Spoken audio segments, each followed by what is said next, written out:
Let's gain a quick overview of the inside of the cranial cavity.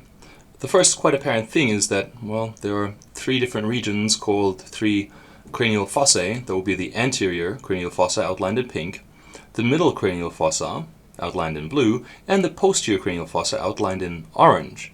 And so these are actually large depressions that also lie at different levels, where the anterior cranial fossa is going to be the highest up, and then the middle cranial fossa is going to be a little bit lower down, and the last one is going to be the posterior cranial fossa. The anterior cranial fossa will actually, let me click on this button here, will actually be made up of several bones. First of all, highlighted in green, is going to be the frontal bone. And then centrally, you would have the ethmoid or ethmoid bone. And part of the body and the lesser wings of the sphenoid bone posteriorly here. Let me highlight the sphenoid bone because most of that is in the middle cranial fossa. Now you can see the body and the lesser wings of this sphenoid bone as well.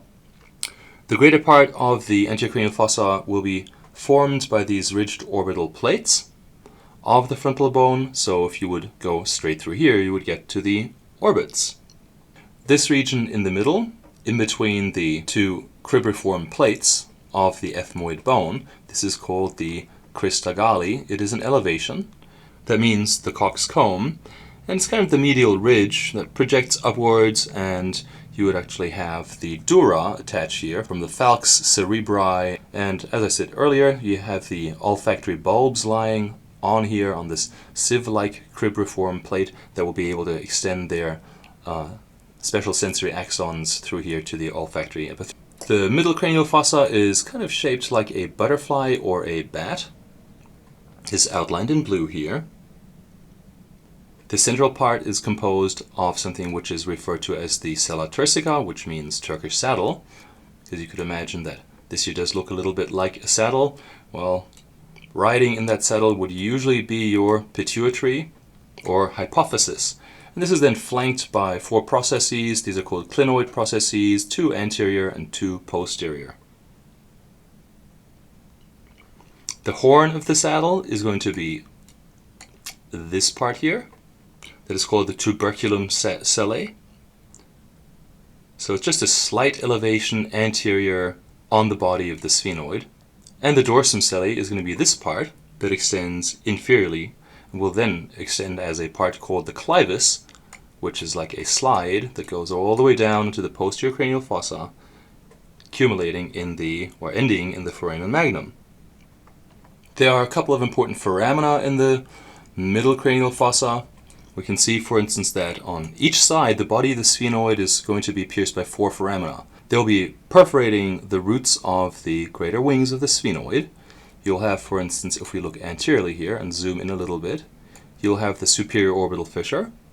You'll have the foramen rotundum. You'll have the foramen ovale and the foramen spinosum.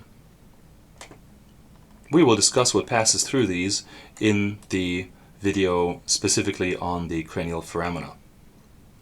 The posterior cranial fossa is the largest and deepest of the cranial fossae. It will contain in life the cerebellum, the pons, and medulla oblongata. The fossa is formed mostly by the occipital and temporal bones.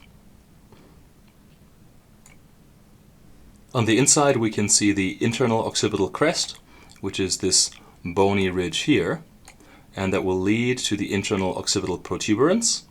And if I turn this a little bit here,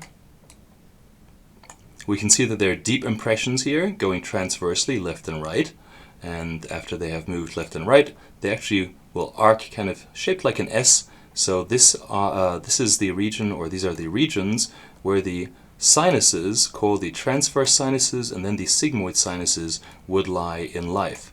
The transverse and sigmoid sinuses are parts of the dural venous sinus system of the human cranial cavity, and the sigmoid sinus, after it has completed its tortuous S-shaped path, will exit through the jugular foramen.